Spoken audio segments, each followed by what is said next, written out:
Welcome to Sex Ed with DB. I'm your host, DB. Let's get into it.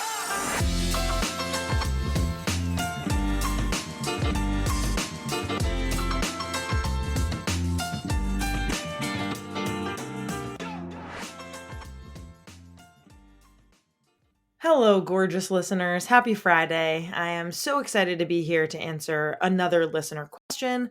And this one is specifically around sex work. And as you might have listened to last week, our bonus episodes this season are kind of callbacks to topics and issues that we cover in Rom-Com Vom.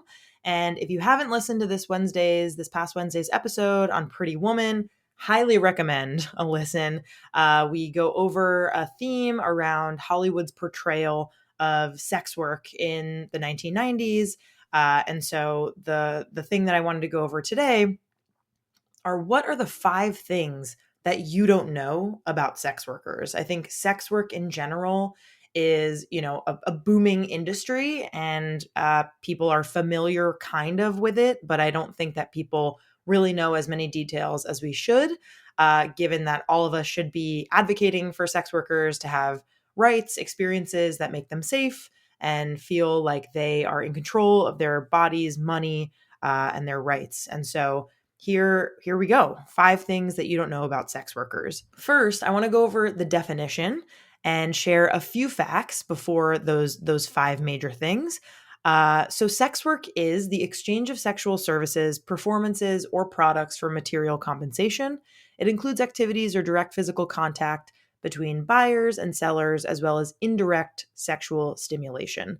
And it's important to note that sex work is not, NOT, the same thing as sex trafficking. Sex work only refers to voluntary sexual transactions, thus, the term does not refer to human trafficking and other coerced or non consensual sexual transactions, such as child prostitution. The transaction must take place between consenting adults of the legal age and mental capacity to consent, and must take place without any methods of coercion other than payment. And the term really does emphasize the labor and economic implications of this type of work. These folks are getting paid consensually for their work. And furthermore, some prefer the use of the term because it grants more agency to the sellers of these services. So referring to folks as sex workers is the term that we should be using.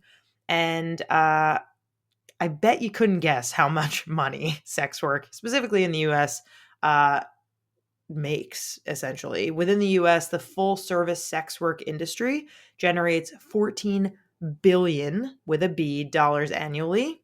Not really a surprise there. People are horny. People want sex. There are estimated to be 1 to 2 million full service sex workers, though experts believe this number to be an underestimate. So hard to get those numbers because we as a country and as a society don't make it safe enough for sex workers to share who they are and give information. So again, not a surprise there that is an underestimate. Okay, so for the 5 things that you don't know about sex workers, number 1, sex work is work. I know that might sound dumb, but let me explain. Sex work is first and foremost an activity that generates income, just like a professional snowboarder, for example, or someone who works at a hotel lobby, or someone who is a program manager at a nonprofit, right? There is all kinds of work, and sex work is that kind of work in a different way. Folks get paid for what they're doing. There is a lot of stigma around sex work that presumes that all sex workers are being exploited or they're only doing sex work because they don't have any options. This is a trope that Julia Roberts' character really, just Vivian. She essentially says, I didn't finish high school and I didn't know what else to do. And I cried throughout the entire first time that I did this. That is not representative of sex workers' experiences, and films like Pretty Woman that probably didn't consult any sex workers kind of perpetuate these harmful stereotypes. So we really need to learn the truth. So while exploitation can occur, there are many sex workers who love their work and choose to do it over other things. Thinking of sex work as a job rather than dangerous or criminal is a powerful and important framing to support the autonomy of sex workers. All right, we're moving on to number 2.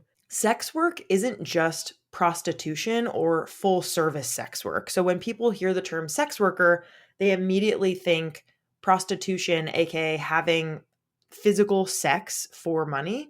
But there are a wide range of kinds of sex work. And here's what sex work includes. This is not a complete list, but it has a lot of things. Webcam modeling and pornographic modeling. The former is often done via a camming site. The latter may or may not make use of an adult content subscription service. Creating content on OnlyFans can be considered sex work depending on the kind of content. Being a stripper, here we have a naked butler, love it.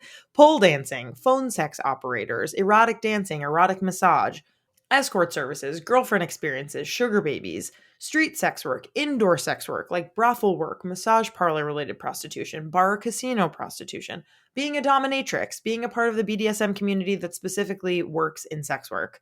Again, there are so many different ways that people engage in sex work, and those are just a few of them. The third thing that you should know about sex work is that criminalizing sex work or criminalizing customers of sex work causes harm.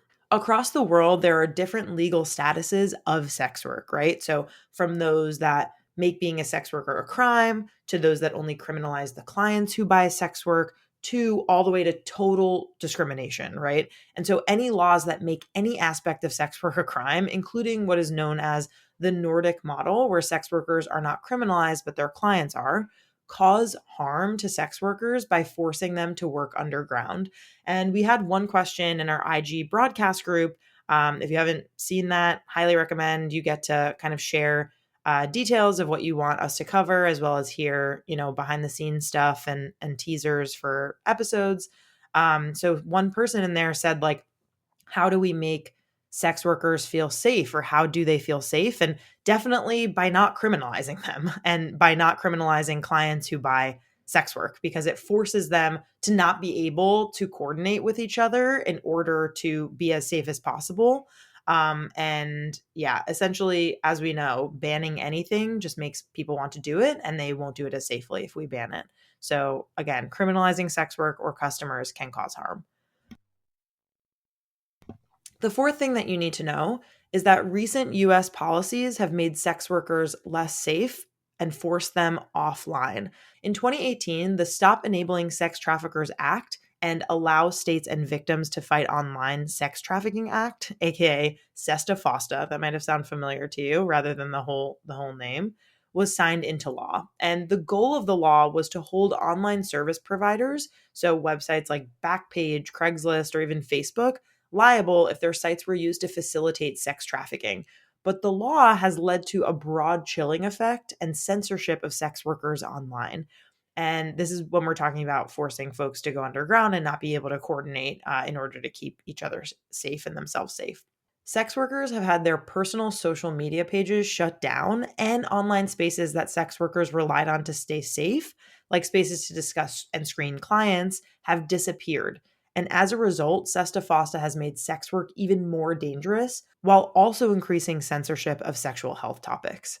And when SESTA FOSTA was being considered, we actually on the podcast interviewed Andre Shakti, who's a journalist, educator, performer, activist, and professional slut, as she says, for an informative and timely conversation about how the law would cause harm, and her predictions were spot on. We will put a link to that episode in the show notes of this one, so you can listen to it and just hear from an actual sex worker, like what her experiences are and what that means for her to have to operate under this new law.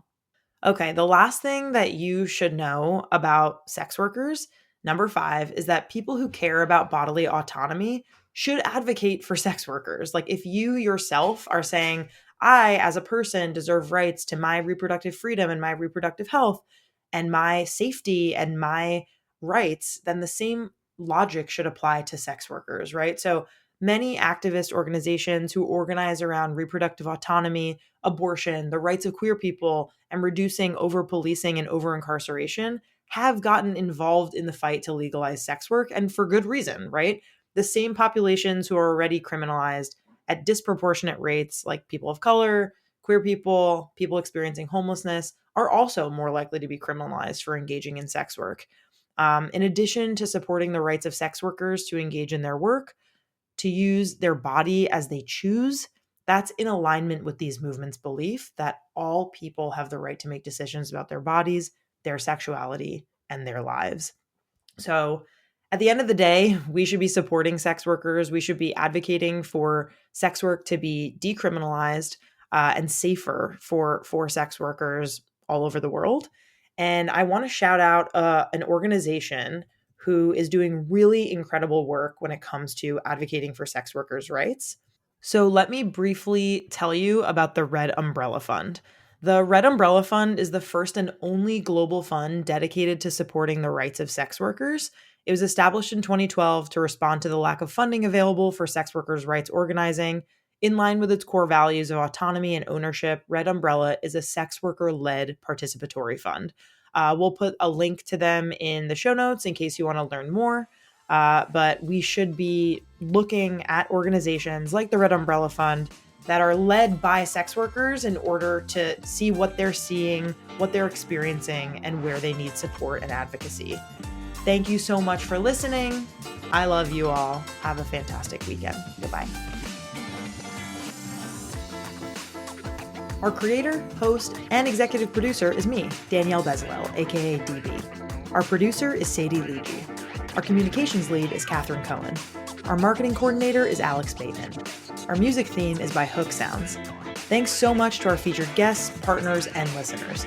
If you have a rom-com you remember from growing up and want us to cover it on Rom-Com Bomb, submit it to us by leaving a review on Apple Podcasts and leaving a comment on Spotify. Want to partner with us? Email us at sexedwithdb@gmail.com. For more sex ed content, follow us on Instagram @sexedwithdbpodcast. See you next time.